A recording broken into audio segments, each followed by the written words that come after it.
Well, look at that. Our faces are finally seen. Yeah, They what you are. think, man? This a little different. Yeah, for sure. I feel like most of our listeners probably know what we look like, but maybe there's one or two that don't. Hey, I'm what's sure, some of our listeners don't know what I look like and vice versa.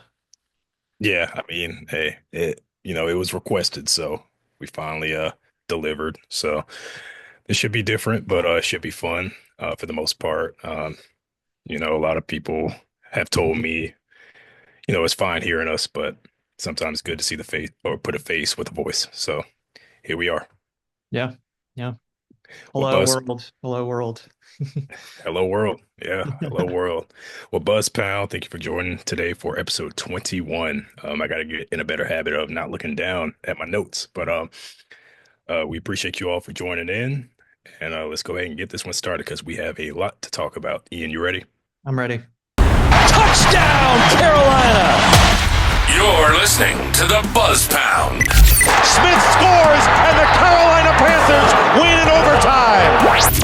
A Queen City sports podcast covering your Charlotte Hornets and Carolina Panthers. Halliburton, nowhere to go! LaMelo's done it! LaMelo's done it! Hornets win!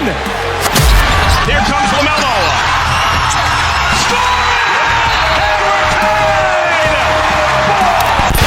Here are your hosts, Ian Blair and Cam Gardner.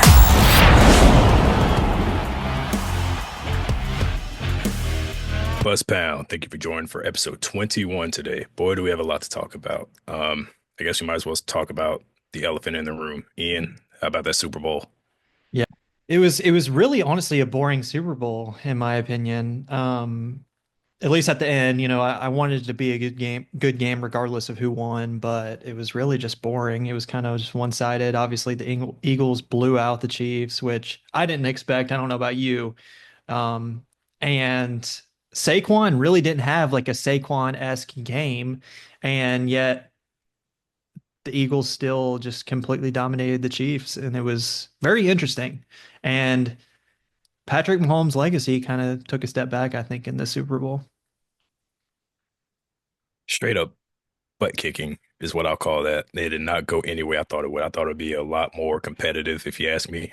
Um, I expected way more from the Chiefs. I know we both really and truly this podcast, we got a lot to kind of flip around that we talked about before, whether it was the MVP, the Super Bowl, Yeah. and the Mark Williams for Dalton Connect trade. I mean, we got so Yes. much that really and truly our last podcast really doesn't even mean much at this point. But Yeah. I mean, basically, we got everything wrong. So me and Cam are bad at our jobs. So bad at giving you guys the news, I guess, because everything we said was the opposite.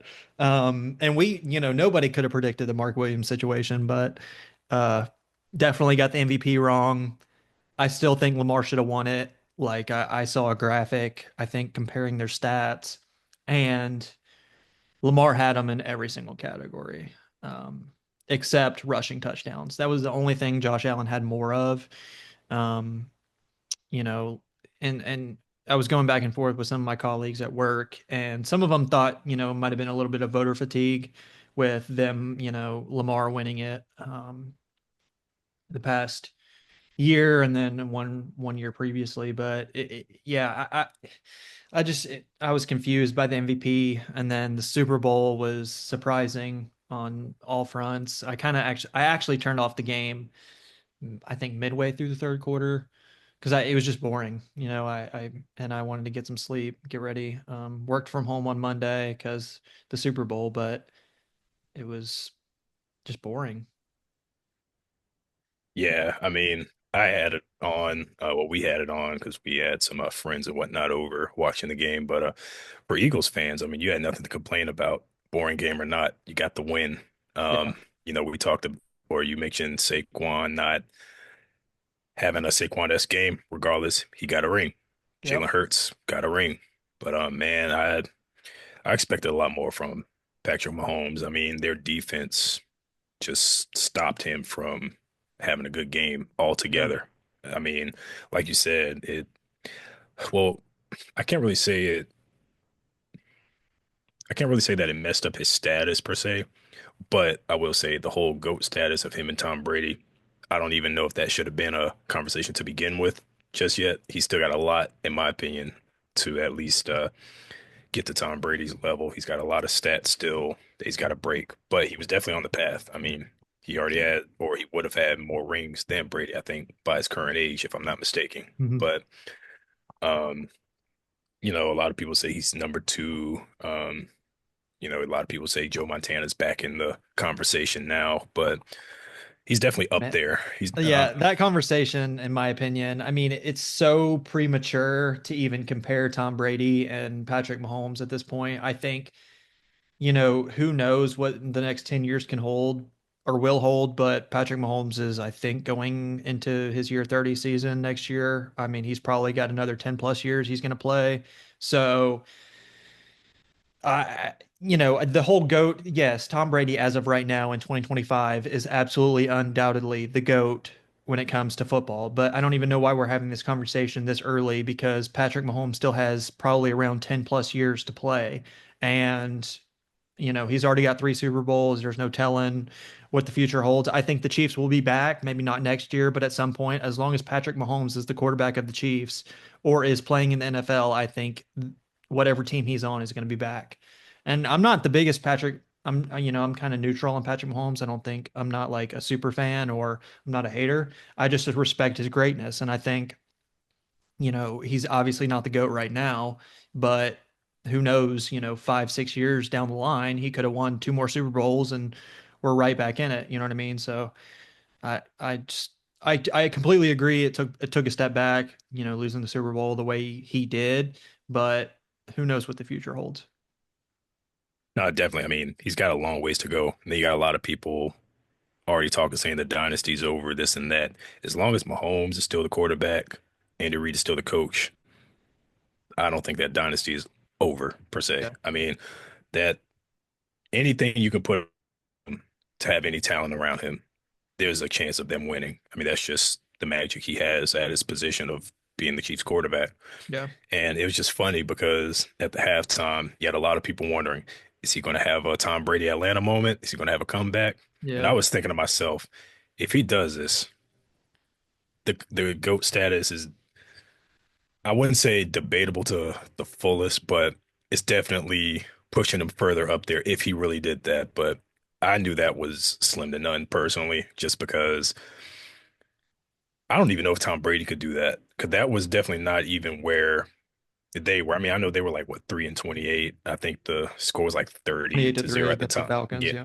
Yeah. So um I don't even know if Brady could have came back the way this particular Super Bowl was going. It was definitely a lot different. I mean, this was straight up a butt kicking. Mm. Um I hope the best for Patrick Mahomes and them to come the next season. I mean, this whole year, as I told everybody, this was not a good year for them. And it's not good when they're not showing Taylor Swift as much because Kelsey only got but a handful of catches. So Yeah. Yeah. I mean, shout out one last before we get off the Super Bowl. Shout out to Howie Roseman, the GM of the Eagles, and that defense, man. I mean, it really, Jalen Carter, Nolan Smith, all those Josh Sweat, who's going to be a free agent pending. Really just that defense, man. To Kobe Dean when he was healthy earlier this year. Really, these Georgia boys, man. These Georgia defensive players. But really, shout out to Howie Roseman has built a great team. Traded for AJ Brown on draft night with the Titans and signed Saquon and really put this team together. And I think he's arguably one of the best GMs in the NFL. He really has done a great job with that team. He's drafted well. A lot of those players are homegrown draftees. I mean, Cooper DeJean drafted this past year. Yeah. Anyway, just shout out to Howie Roseman, that team, the team he's built. yeah, for sure. I mean, that team, all talent in every aspect. I mean, offense, defense, even special teams, they got it done. I mean, like I said, I expected a way more competitive game, especially when you are not a diehard fan of either team. You at least want to see a competitive game in the Super Bowl. But nonetheless, Philadelphia Eagles are the Super Bowl winners. They'll be celebrating that one for the next year, and we'll see if they can come back and happen to do it again next year, or if the Chiefs can revamp and make their way back to the fold again. Yeah. Yeah. We'll see. Yeah. Well, while we're on the topic of football, let's go ahead and get into these Panthers of ours. Well, this one's a little different. You got a little bit of Panthers alumni kind of going, not necessarily going back and forth, but a little beef there, as it seems. Cam Newton was on Travis Hunter's podcast during the Super Bowl weekend, and he made a comment stating that he joined a team of nothing but losers in the locker room. Yeah, the team was 2-14 the year before he came, but you got to remember who else was in that locker room. Steve Smith, Agent 89 himself. I don't know about you, but that's personally my all-time favorite Panther. He's my top Panther. A lot of people say it's Cam, but regardless, both of them are on the Mount Rushmore for the organization. But Steve Smith didn't care for that too much, and as he shouldn't, because Steve Smith was the main contributor to our team for years, long before Cam was even thought of as a Panther, Mhm. which is again why he's my personal favorite because I grew up on Smitty. That was my guy for years. I think one time we did like a career day at school and we got to dress as whoever we wanted to. I came in as Agent 89 himself. That's how much I was a fan of that guy. But his response in return was, and this is on X, where he made his response. I've watched and listened from as far as you, Cam Newton, talk about the Panthers. None of us are perfect. Yes, we were 2-14 before you blessed us with your presence. The way you have talked about the Panthers lately, I'm very disappointed. I wish you nothing but the very best. I'm done. And they ended with a peace sign. So I can get where Smitty is coming from in a way about the way Cam talks about the team, but I also can understand why Cam talks about the team the way he does because of the way he was done by the team. And it sounds like there's no homage or anything at that or at Bank of America Stadium towards Cam at all. It sounds like they got all other players' faces on posters on the walls and everything. So I'm sure Cam is bitter about that. Even with the Germany game, it sounded like he wasn't even invited. You saw all other alumni there, all the way Mhm. to Thomas Davis, Greg Olson, Kuechly. There's no reason Cam shouldn't be there. But what are your thoughts on that whole thing, man? Yeah, it's disappointing. It really started for me when Cam said he wouldn't trade his MVP for a Super Bowl a couple weeks ago.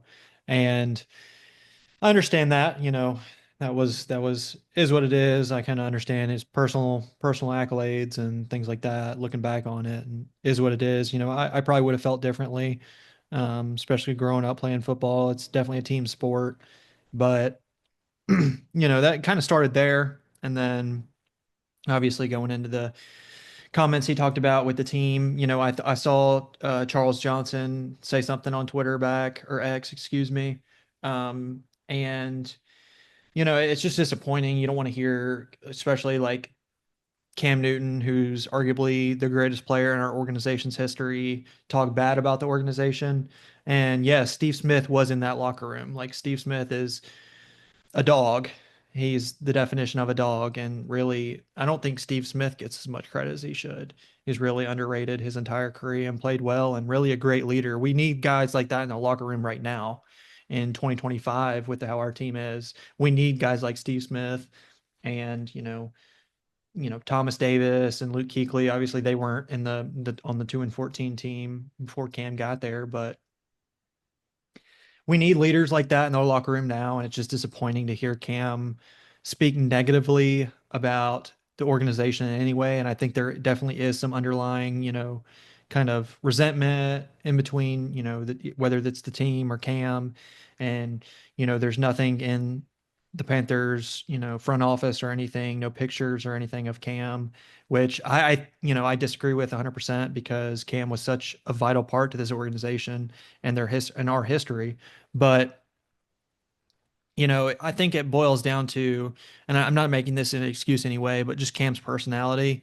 I think he's just so out there and it kind of rubs people the wrong way and maybe rubs some people in the organization the wrong way.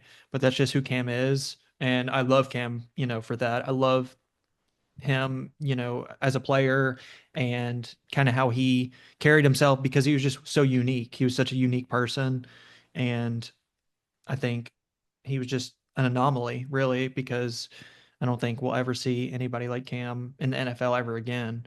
And yeah, I'm just disappointed, as a Panthers fan, and especially with the whole Super Bowl thing that he wouldn't trade his MVP for a Super Bowl was kind of frustrating, but can't blame the guy. He played great that season and made some mistakes in the Super Bowl. I wish he wouldn't have jumped on the fumble, but who knows what would have happened if that happened, but it is what it is. I'm just disappointed that he's talking bad about our favorite team. Especially with the role he had with us in the history. Like you said, I mean, he's a major part of Panthers history. Hands down, the best quarterback we've had and probably ever will have, if we're being honest. I mean, all hope that Bryce Young will be spectacular for us as well, but you got a lot of shoes to fill if you're coming up behind a Cam Newton, a MVP, and just the history of who he was as a player coming from college into the pros. So, I mean, but anyway, it's disappointing, like you said, especially, I mean, the whole team just went to mush after they let Cam Newton go. Then other players started retiring or Yeah. went to other teams, and even Rivera getting pushed out of there, which wasn't completely his fault where the team was going. Just ever since it got bought by Tepper, he just had a different vision, and I don't know what he's been thinking. Then brought him back. I thought that showed something when they brought him back. Um, when Darnold went down that year, a lot of people forget that even happened, but I was happy about it. But clearly, the organization still doesn't have all thanks to that man for what he did for us. It's disappointing, and they show Smitty way more respect as a alumni of the Panthers. I mean, really and truly, they even showed Jake Delhomme a lot more respect, which is crazy to me.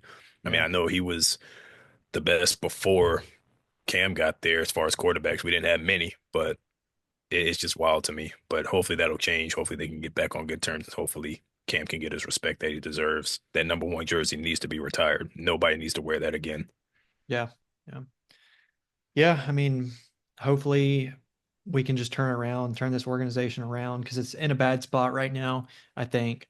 I think it's looking up. I think, retaining Canales and retaining the majority of the staff is kind of moving in the right direction. And I think Dan Morgan has a good plan in place. He just needs to execute it. And hopefully we can move forward with building this team. Having the eighth pick, I think, is huge. And hopefully potentially sign some really good free agents. This free agent class is pretty weak, but there are some players that I would really like to see on this team. And yeah, hopefully we should continue to move in the right direction and we don't have to have former players in the media talking bad about the team they played for and did so well for. So it's just frustrating. Yeah, let's hope all can seem to continue to go in the right direction because we were definitely satisfied with the way we ended the season compared to how we started. So, well, from one bad team to another, let's go ahead and go to these Buzz Boys of ours.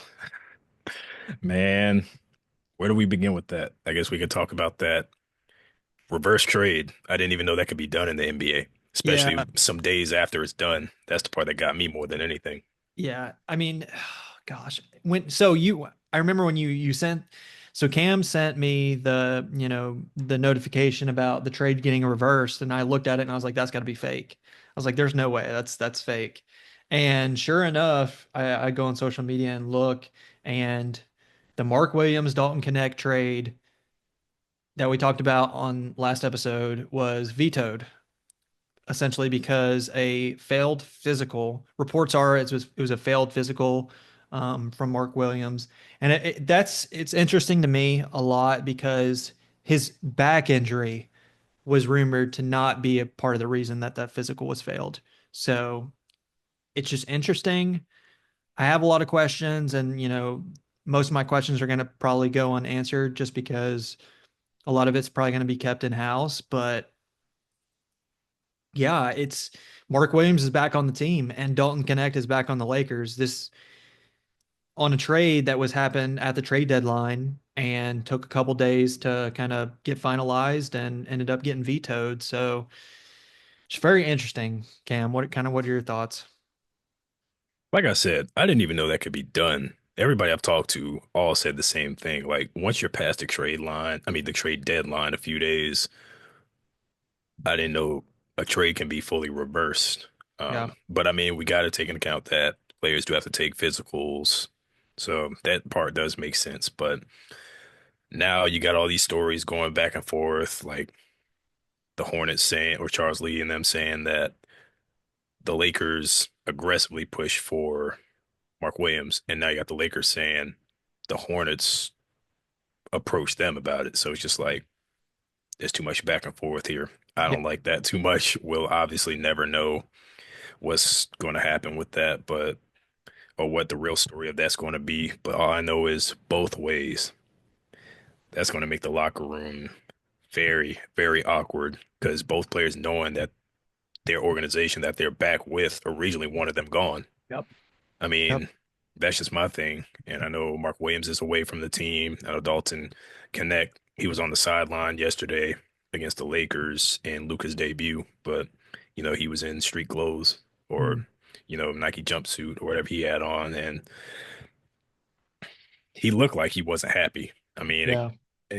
again, that's just going to make it awkward because he knows that team originally was okay with getting rid of him, Yeah. and now he's kind of forced to be there. So that's an awkward situation, man. But like a lot of Twitter or Hornets Twitter has said, that's just part of the curse. Yeah. You can't have nothing nice because I was not opposed to having Dalton connect at all because he can shoot, he could play. He showed some early flashes. I felt he could have been a contributor to our young team, but we'll see how the rest of this goes. It's definitely going to be interesting how it's gonna work. I'm still just open mouth about it because it surprised me again. I didn't even know you could do that. Yeah. Yeah. Completely. It just blew my mind. And you're exactly right about the players now, causing awkwardness in the locker room. And the Panthers I mean, excuse me, the Hornets are like so far from a good, healthy locker room environment. We don't really have any veteran leadership right now. And I was happy about moving Mark Williams as well because of his kind of lack of effort on defense and also his injury history. And I think that was a big concern for me was, who knows how long this guy's going to be able to play, had a spinal cord injury, had some ankle problems, rumored to, not really have been able to be in the lock or be in the weight room because of his injury history. And it's just crazy. I can't imagine what the locker room is like right now because it's never been done really. And at least in my memory, a trade like this has never been vetoed after the trade deadline. And players from both teams have to go back on the team that wanted to get rid of them. So it's definitely going to be interesting. I'm more wondering if Mark Williams is going to play, in the next month or the rest of the season. You know, he could just stay out for personal reasons or whatever. He'd probably take a big fine from the team, but it was made obvious to both him and Dalton Connect that their teams didn't want him, and now they're back on the teams. So it's just interesting. It's just really interesting, and I can't imagine what being in that locker room is like right now. Both ways at that. Um, I wouldn't be surprised if, you know, Mark Williams doesn't play at all the rest of the season. I mean, I know let Charles Lee tell it. Um, they what did he say? I'll pull it up real quick. May have to edit that. But he pretty much said they've had good conversations. They're all excited to have him back with the group. They're still trying to work through some things, and there is hope of him to rejoin as soon as possible. So, you know, that could be just talk because if I was in his shoes, I wouldn't know how I feel right now, especially, I mean, neither one of those guys, clearly your team that you're back with didn't want you, and now you're back forced in that position or for us in that situation. So, and I wouldn't be surprised if we were to trade him or get rid of him over the summer, honestly, because I just don't see that being a fixable scenario unless they Yeah. just happen to do it.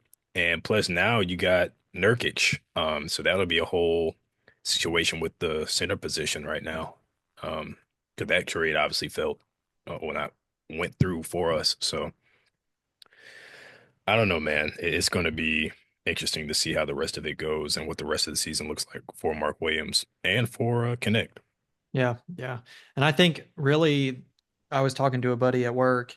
It really just tanked the trade value for Mark Williams on our end because nobody's going to want to trade for him, at least at this moment. Hopefully, the best case scenario for the Hornets would be that he plays a couple games, throughout the season and plays well, continues to play well, at least offensively, and maybe that could improve his trade value. But I can't imagine if he doesn't play the rest of the year and his trade value just went so far down.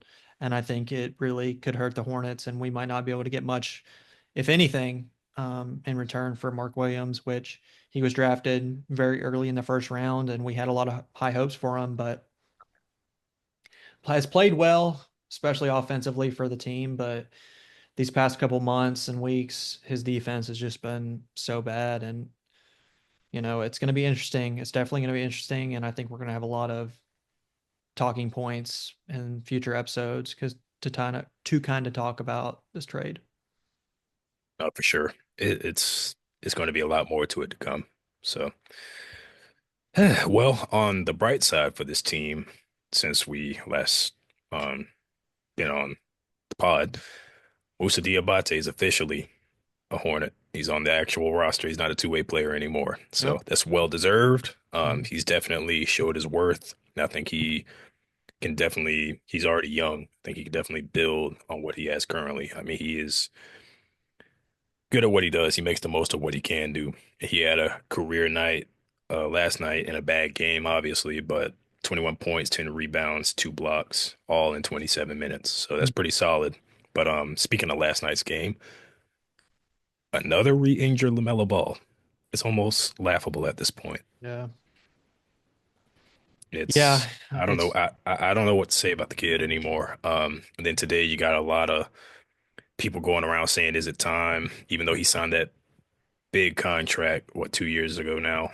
yeah. You got a lot of people asking, is it time to look at shopping him? Is it time to look at, the star being Brandon Miller and building around him?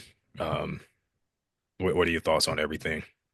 Yeah. He's just continues to get hurt and it's frustrating. It's kind of unfortunate. And I would be really upset if the Hornets dealt LaMelo just because when he is healthy, he's so talented and really elevates this team. Although this team is not very good and really needs some veteran leadership around, LaMelo and all these young kids. But I would be really disappointed if we moved on from him. I could see it happening, unfortunately. I wouldn't be surprised, but I would hate it as a Hornets fan. I would really hate it. I think in a perfect world, if both him and Brandon Miller could be healthy for an entire season and had another piece, maybe whether it's a role player or, Mark Williams develops and starts to play defense. But I think there's potential there. They just need to stay healthy and also like mature a little bit and gain some leadership.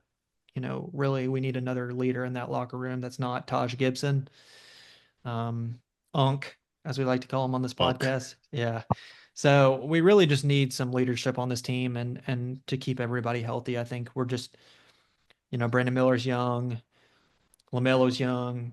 There's actually been some leadership skills shown by Miles Bridges of all people, and I think we just need to kind of learn how to win and really build on that because right now this team is not very good and kind of going down, it's like the Panthers, man. It's just two really bad teams and we just got to turn it around. And I don't know which team's going to turn around first, but I'd be interesting to see. It'll be interesting to see and I'm hoping both turn around at the same time and we can start winning and having winning organizations. Yeah, I mean, it's all the city of Charlotte wants.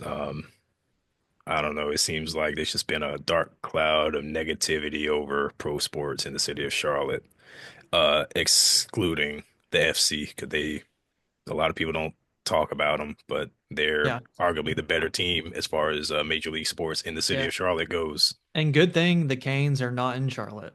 Oh, goodness. Yeah. I mean, they would be caught up in the same issue, honestly, if they were. So they need to just stay over there in Raleigh.